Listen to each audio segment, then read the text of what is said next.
Que la grâce et la paix de notre Seigneur Jésus soient avec vous. Bien, on va continuer le message. On va avancer. Avant d'aller plus loin, je vais vous inviter de prendre la parole de Dieu avec moi, toujours dans Genèse, chapitre 9. Je vais vous lire deux versets. Deux versets. Encore. Il faut aller peut-être jusqu'à la page 3, là où il y a l'image d'un léopard. Ok. Genèse 9, versets 5 à 6. Voilà, on s'arrête là. Écoutez bien ce texte. Sachez-le aussi, je redemanderai le sang de vos âmes. Je le redemanderai à tout animal. Et je redemanderai l'âme de l'homme à l'homme. Je redemanderai l'âme de l'homme à l'homme. À l'homme qui est son frère. On s'arrête là.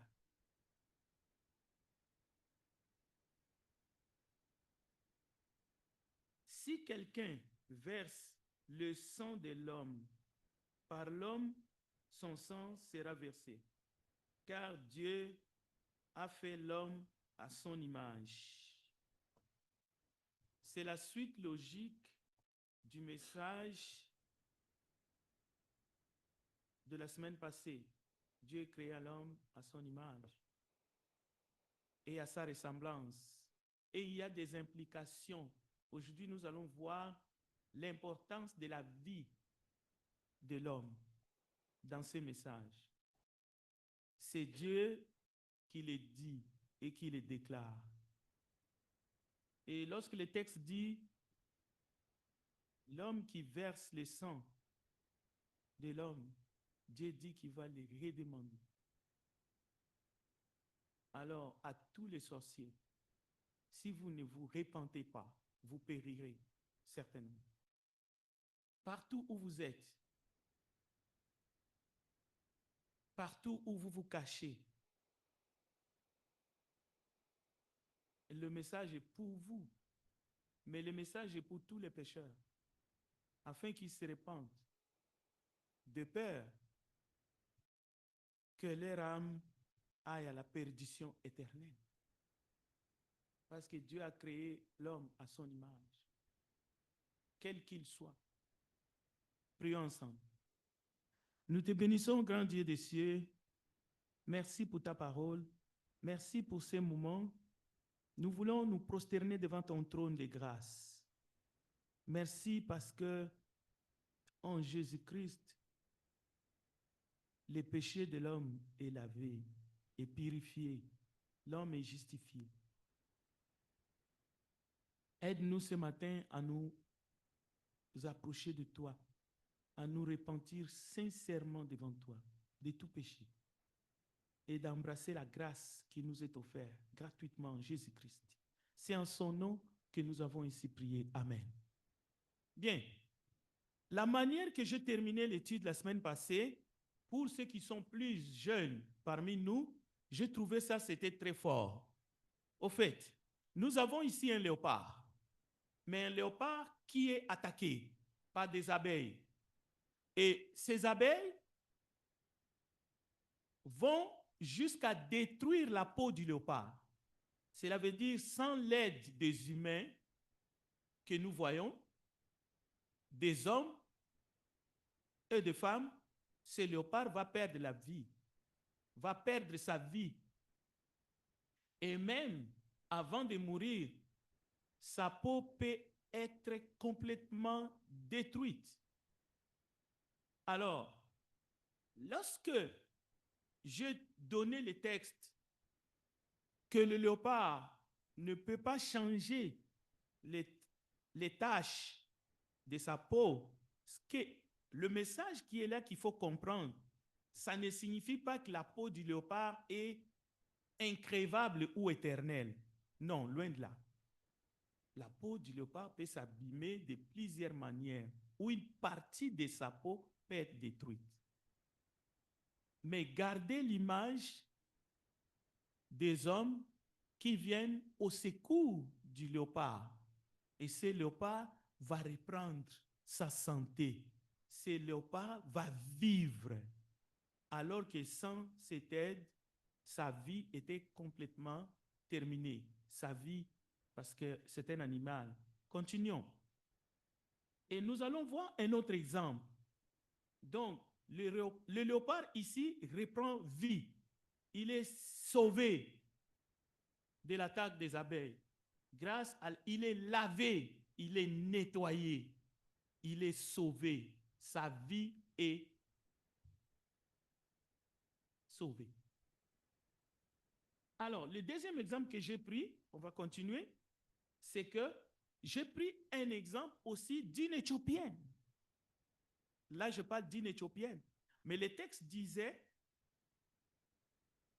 l'Éthiopien peut-il changer sa peau? Alors, j'ai trouvé une image pour vous montrer. Et c'est ici que je demande aux parents, parce que j'ai dit qu'il faut continuer d'étudier avec les enfants à la maison. Le texte de 1 Corinthiens chapitre 8, sans l'enlever dans son contexte, nous enseigne quelque chose de beaucoup plus profond. Si quelqu'un croit savoir quelque chose, il n'a pas encore connu comme il faut connaître. Voici un principe divin à travers les Écritures. Le verset 5. S'il y a des êtres qui sont appelés Dieu, soit dans les ciels, soit sur la terre, comme il existe réellement plusieurs dieux en minuscule, c'est là où les parents, vous devez faire un effort pour expliquer aux enfants. Et s'il existe plusieurs seigneurs dans ce monde, oui, ça existe des seigneurs dans ce monde. Vous voyez bien, c'est avec un petit S minuscule. Néanmoins, pour nous, il n'y a qu'un seul Dieu. Le Père de qui vient toutes choses et pour qui nous sommes. Et un seul Seigneur, Jésus-Christ, par qui sont toutes choses et par qui nous sommes. Mais cette connaissance n'est pas chez tous. En d'autres termes, l'Éthiopienne peut changer sa peau, peut éclaircir sa peau. Il peut être victime d'un accident malheureux. On peut lui verser l'huile chaude. Sa peau va complètement être abîmée. Mais ce n'est pas ça le point. Devant Dieu qui l'a créé, quelles que soient les manœuvres, cette Éthiopienne restera comme Dieu l'a créé. Cela veut dire qu'elle peut chercher à corriger Dieu en essayant de transformer sa peau, en ayant un teint beaucoup plus clair. Il y a des produits qu'il faut avaler. Il y a des produits qu'il faut mettre.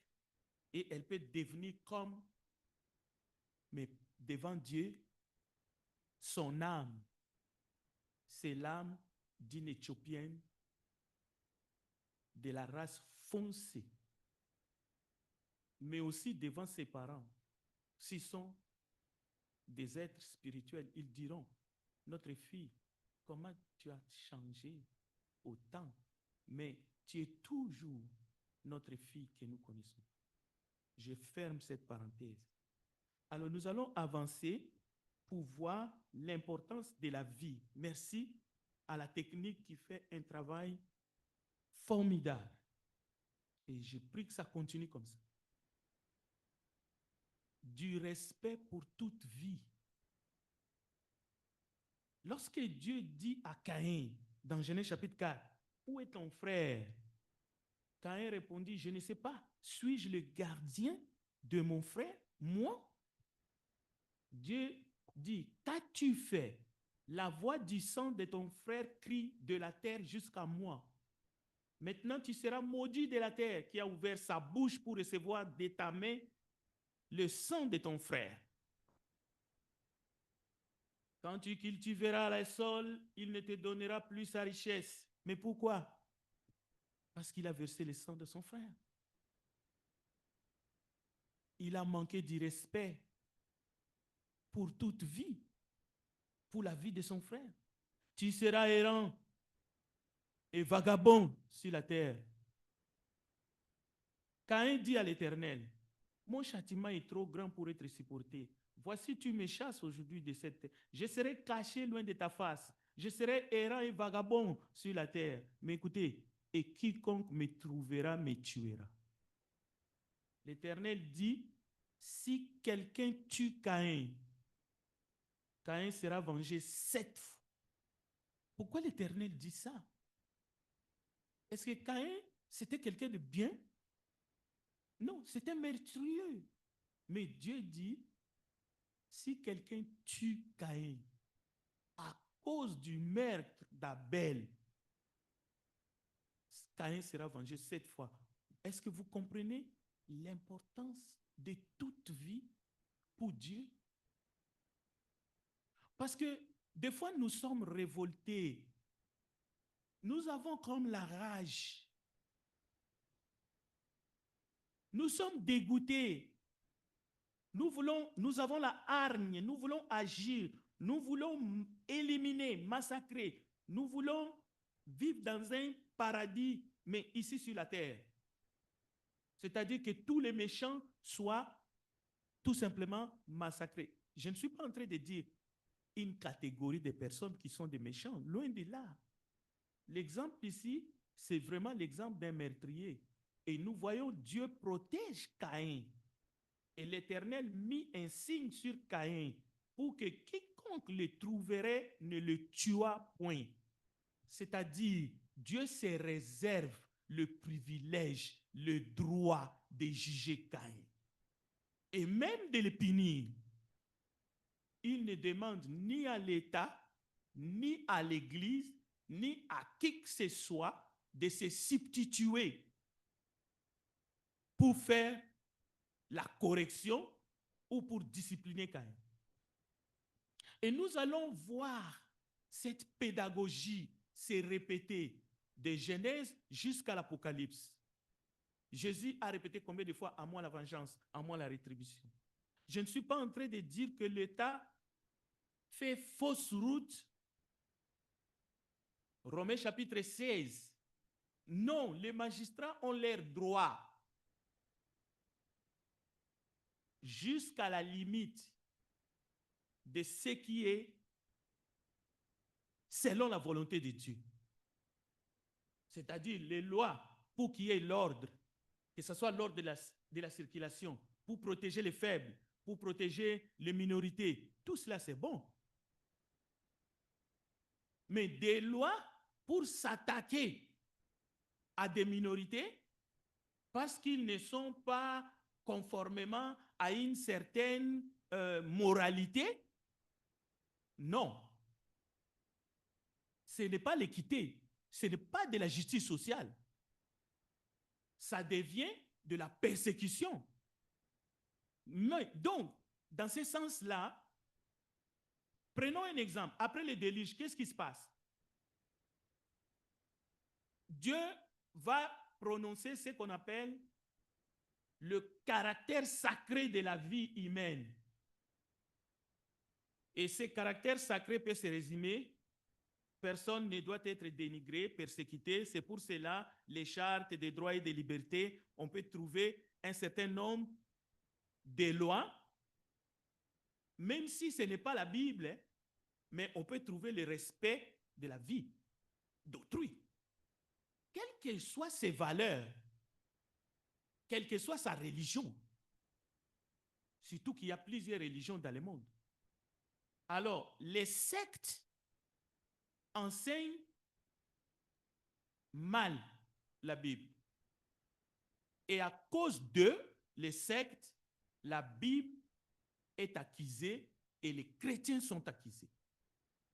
Et il y a des chrétiens qui sont sectaires, c'est-à-dire qui essaient de dire à la parole de Dieu ce que la parole de Dieu ne dit pas.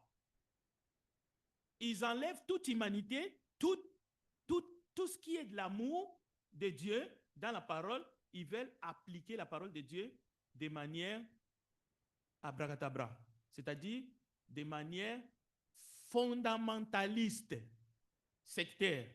On ne peut pas appliquer la parole de Dieu de manière fondamentaliste. Donc, s'adressant à Noé et à ses fils, l'Éternel dit, sachez-le aujourd'hui, encore une fois, je redemanderai le sang de vos âmes. Je le redemanderai à tout animal et je redemanderai l'âme de l'homme à l'homme qui est son frère. Si quelqu'un verse le sang de l'homme, par l'homme, son sang sera versé, car Dieu a fait l'homme à son image. Donc, voici les signes d'alliance selon laquelle Dieu a dit qu'il ne va plus détruire le monde par les déluges. Est-ce que cela veut dire que Dieu ne va plus juger le monde? Non. Le juste juge est à la porte. Dieu va juger le monde. Ne vous en faites pas. Est-ce que cela veut dire qu'on ne va pas enseigner nos enfants à se protéger? Non. On doit les éduquer, comme nous venons de l'apprendre ce matin. Alors, nous allons continuer. Nous allons aller à la page 5. Écoutez bien. Donc, pour que nous puissions nous tranquilliser et continuer à prêcher la bonne nouvelle, comme Noé l'a prêché d'ailleurs, nous le verrons, Dieu a réservé un jour, une heure que personne ne sait, même pas les anges dans le ciel. Seul le Père les connaît. Comme ça s'est passé au jour de Noé. La parole dit, il en sera de même au jour de l'avènement du Fils de l'homme. Ça fait partie du message de la bonne nouvelle. Noé a prêché ce message pendant 120 ans. Maintenant, pourquoi Noé a prêché ce message? Parce que Dieu a décidé, à un moment donné, pas parce qu'il a été intoxiqué par des humains de cette époque-là. Ce n'est pas Noé qui lui a dit, on ne peut plus vivre dans ce monde. Non. La terre était corrompue devant Dieu, la terre était pleine de violence. Dieu regarda la terre et voici, elle était corrompue car toute chair avait corrompu sa voie sur la terre. Alors Dieu dit à Noé, la fin de toutes choses est arrêtée par devers moi car ils ont rempli la terre de violence. Voici, je vais les détruire avec la terre. Donc ça vient de Dieu, ça ne vient pas de nous. Nous n'avons pas besoin de demander à Dieu de détruire ce monde, ni de détruire les hommes, les humains, créés à l'image de Dieu. Cette prière-là, elle est mauvaise. Mais Dieu, dans sa préscience, il peut dire, ça suffit maintenant. Alors, quand Noé avait 480 ans, Dieu a prononcé ce jugement qu'il va supprimer le monde à cause du péché de tous les hommes, pas une catégorie, tous les humains. Dieu a dit à Noé, je vais le faire. Mais Dieu prononçant son jugement, entre le temps que Dieu a prononcé le jugement et l'exécution du jugement, il s'est passé 120 ans.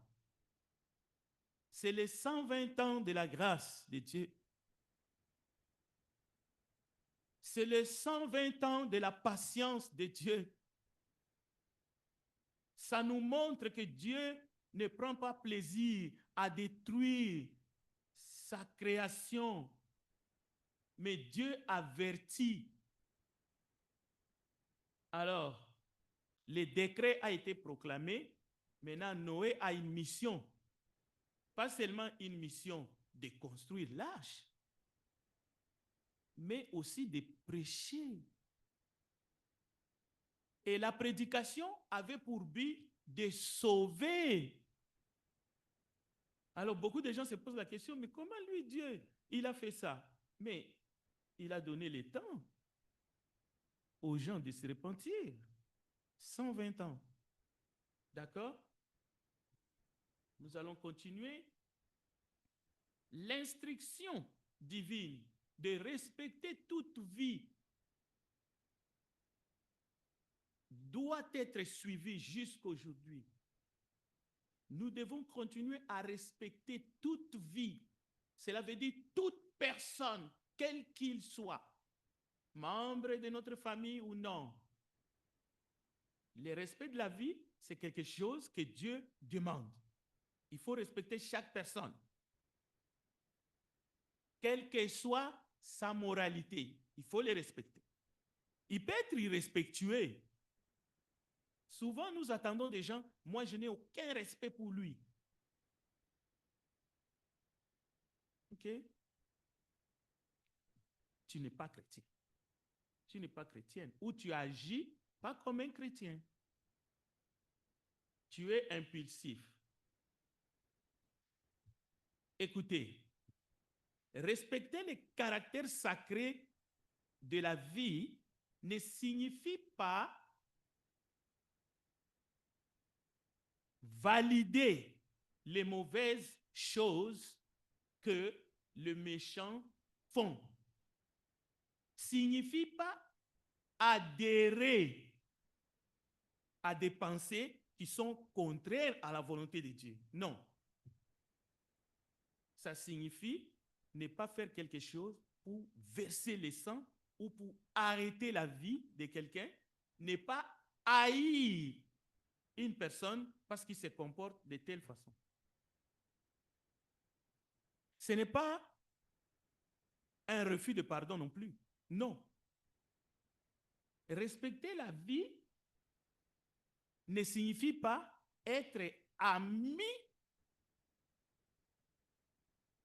de gens ou de mauvaises compagnies ou de méchants. Jésus était l'ami de pécheurs, mais c'était parce qu'il leur apportait le message du salut qui va les sauver. Ce n'est pas parce qu'il s'est contenté de manger avec eux et puis de valider leurs actions ou simplement de faire des affaires avec eux. Non, pas du tout.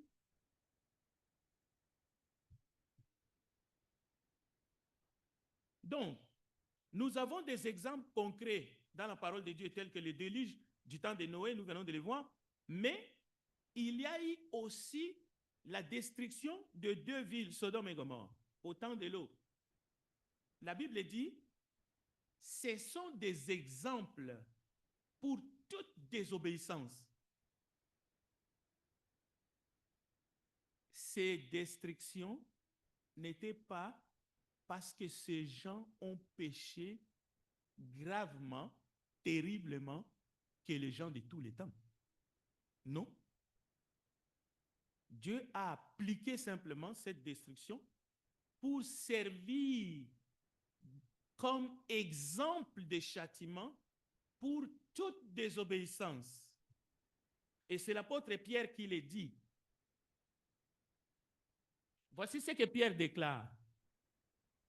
Dieu n'a pas épargné l'ancien monde, mais a sauvé 8 personnes, dont Noé, ce prédicateur de la justice, lorsqu'il fit venir le déluge sur un monde impie, condamné à la destruction et réduit ensemble les villes de Sodome et Gomorrhe, les donnant comme exemple à qui?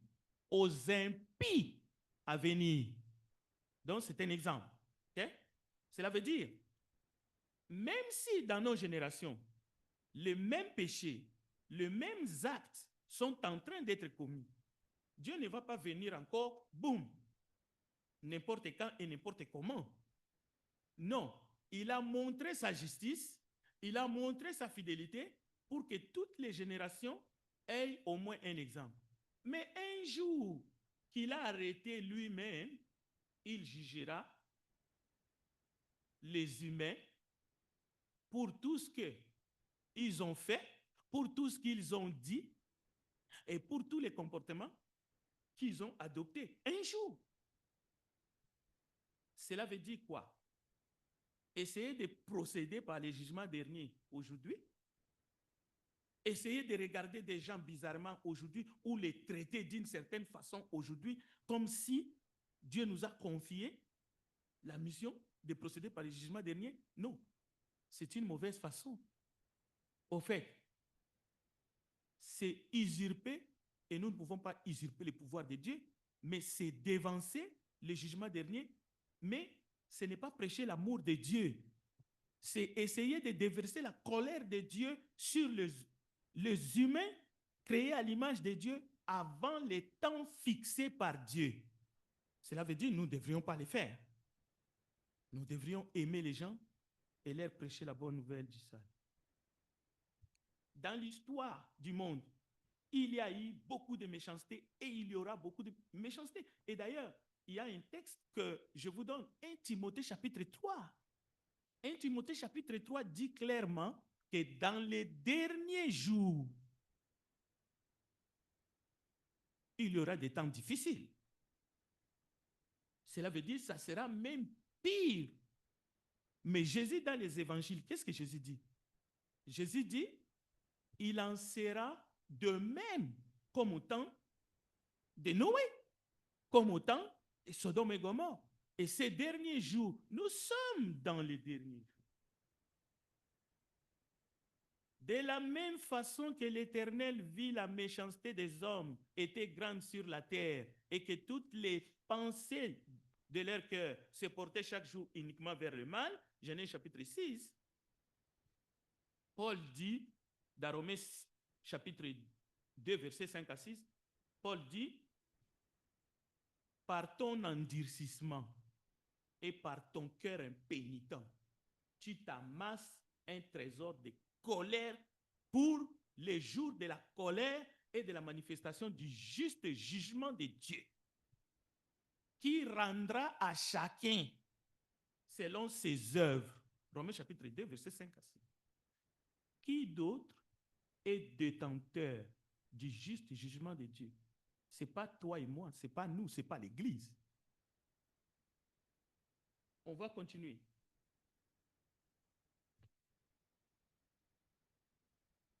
La cause, et j'essaie de conclure, de la destruction de l'humanité, que ce soit au temps de Noé et au temps des habitants de Sodome et Gomorrhe, le monde a menti, le monde a déformé la vérité de la parole de Dieu. Ce n'était pas à cause de la gravité du péché que ces gens ont commis. Non. La parole dit clairement que Lot était injuste, non?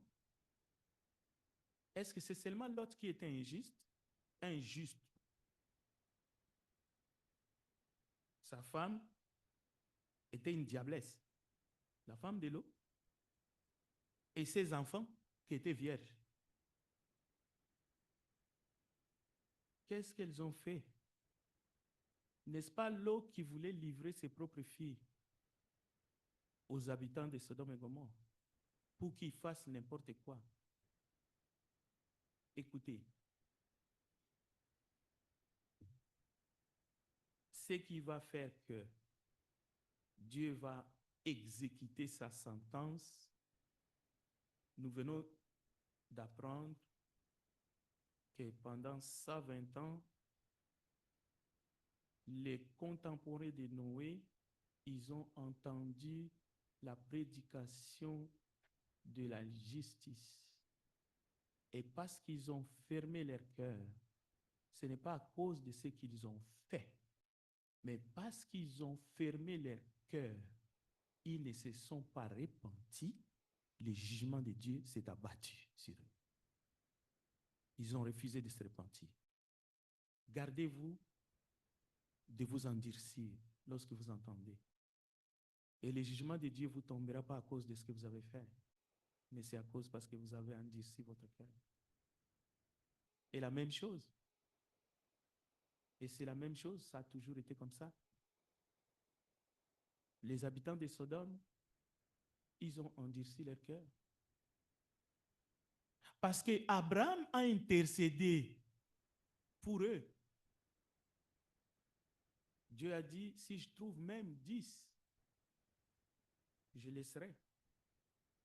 Et à ce moment-là, les anges n'étaient pas à Sodome. Les 3 anges n'étaient pas à Sodome. C'est Abraham qui marchait avec l'Éternel et les 2 autres visiteurs qui étaient venus d'en haut. Et Abraham plaidait, il intercédait. Si je trouve 15, je laisserai vivre. Mais comme ils n'ont pas voulu se repentir et ils sont allés plus loin, ils ont voulu violer les gens qui sont arrivés chez Lot.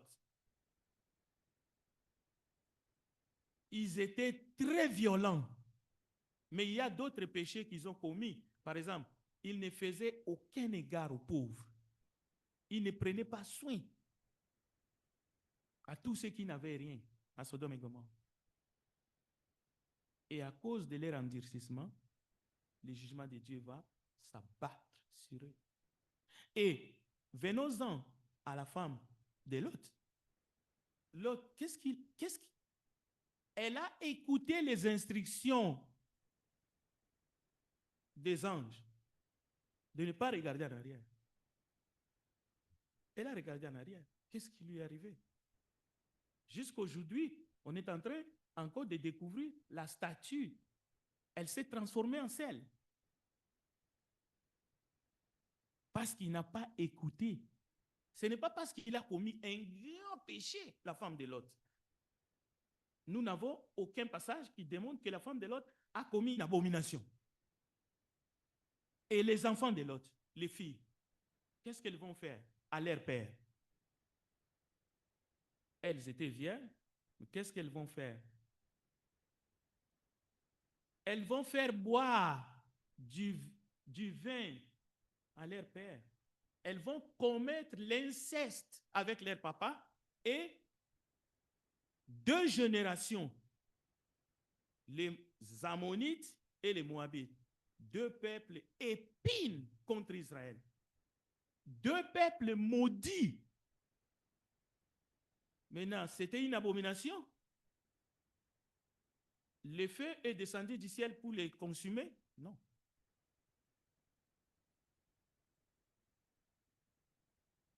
Écoutez, pourquoi l'Éternel avait détruit les 2 villes de Sodome et Gomorrhe? Pourquoi l'Éternel avait détruit le monde par le déluge de Noé? Vous avez la réponse. Quel était le péché de Sodome et Gomorrhe selon l'Ancien Testament? Qu'est-ce que Jésus a dit de ces 2 villes? Jésus a prophétisé sur Sodome et Gomorrhe. Continuons. Jésus a dit par exemple que les villes de Sodome et Gomorrhe seront jugées moins rigoureusement. Alors, comment, alors que Jésus a dit que ces 2 villes seront jugées moins rigoureusement, nous voulons prendre Sodome et Gomorrhe comme si c'était des monstres. Alors qu'aujourd'hui, les péchés qui ont été commis à Sodome et Gomorrhe sont en train d'être commis par les gens aujourd'hui. Dans les 4000. Vous n'avez jamais entendu parler des orgies?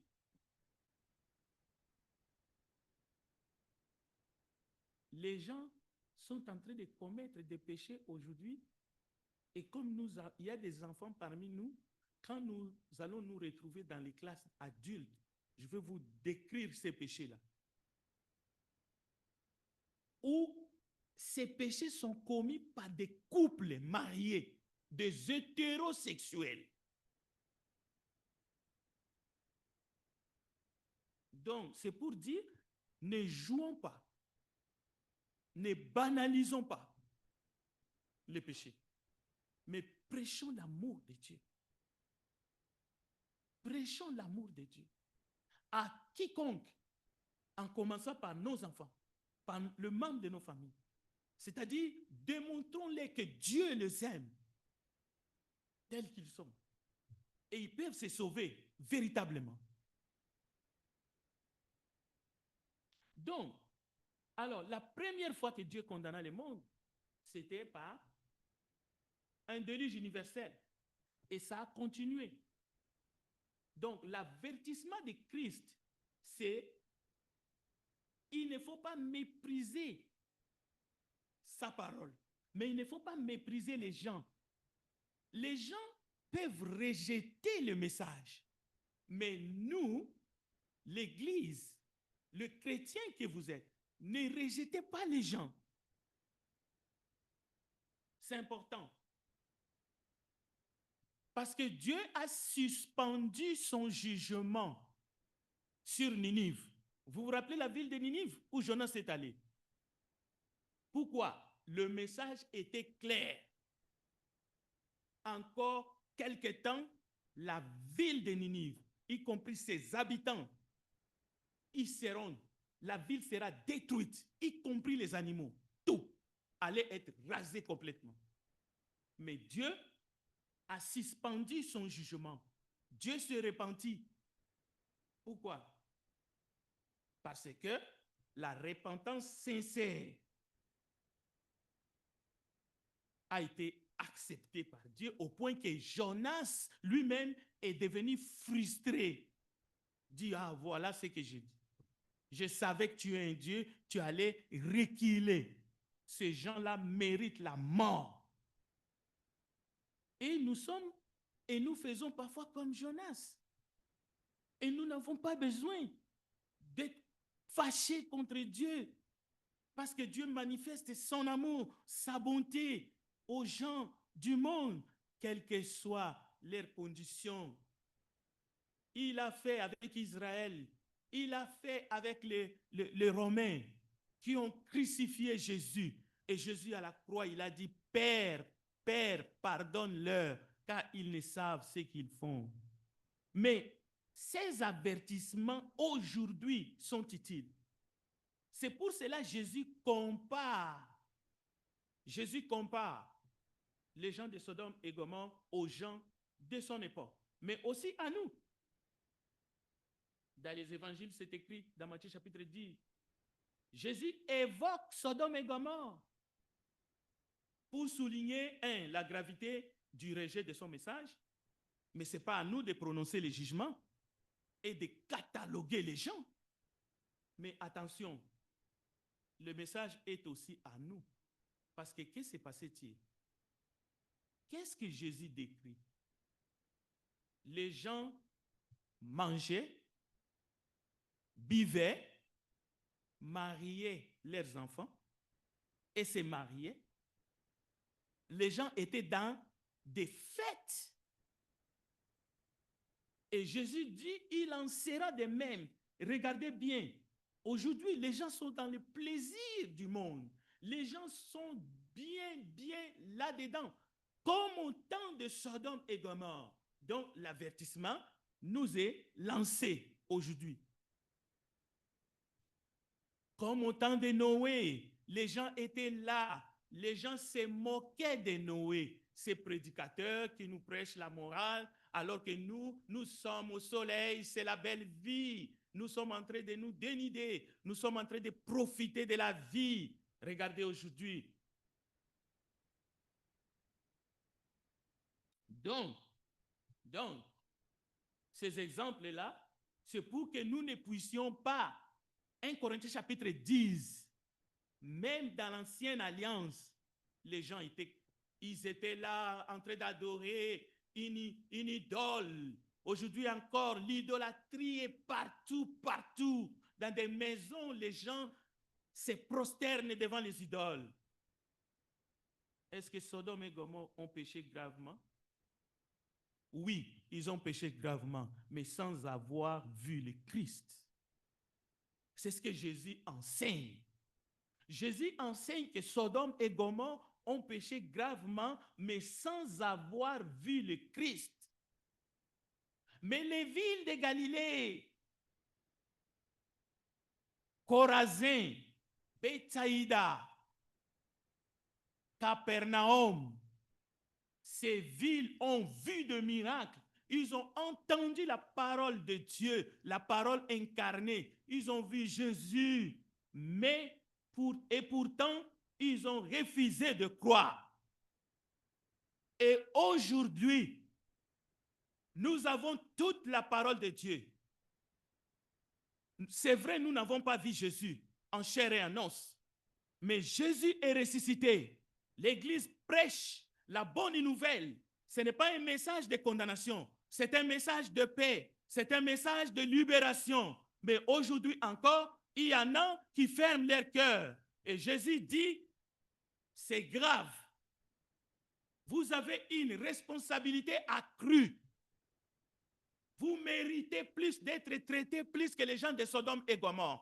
Vous serez jugés. C'est Jésus qui le dit, ce n'est pas moi, rigoureusement. C'est pour cela, vous devez saisir la grâce de Dieu avant qu'il ne soit trop tard. Au lieu de regarder en arrière, Sodome et Gomorrhe, non, tu es beaucoup plus responsable. C'est un signal d'alarme. Dieu est patient, mais Dieu est juste. La corruption morale est généralisée, c'est vrai. Mais elle peut entraîner des conséquences collectives. Mais la prédication de l'évangile te dit la conséquence que tu encours à tant individu est éternelle. Alors, des grâces viennent à Jésus. Dieu a condamné à la destruction les villes de Sodome et Gomorrhe, les réduisant ensemble pour servir d'exemple à ceux qui vivraient dans l'impiété. C'est un appel à la conversion.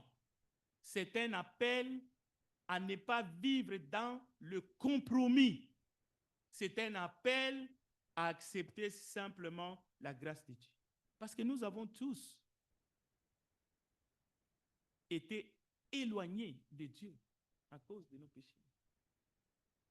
Je vous l'ai dit au jour du jugement, les hommes rendront compte de toute parole vaine qu'ils auront proférée. Juste ça, ça suffit pour que tu te lèves et que tu viennes à Jésus.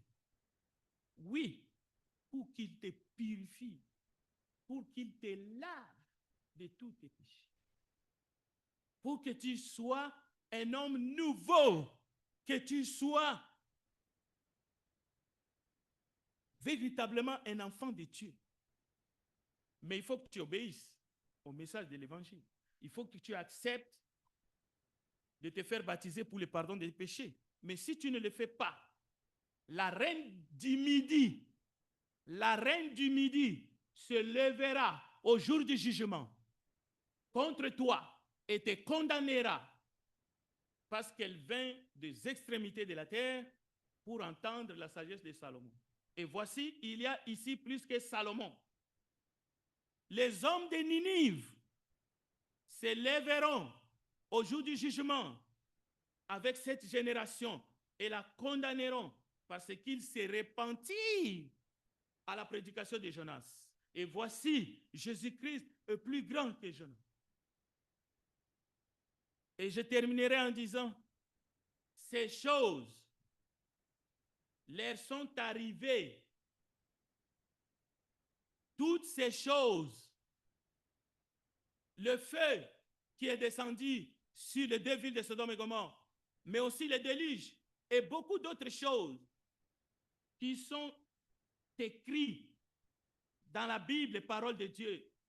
Ces choses leur sont arrivées pour servir d'exemple. Et elles ont été écrites pour notre instruction, à nous qui sommes parvenus à la fin de ce siècle.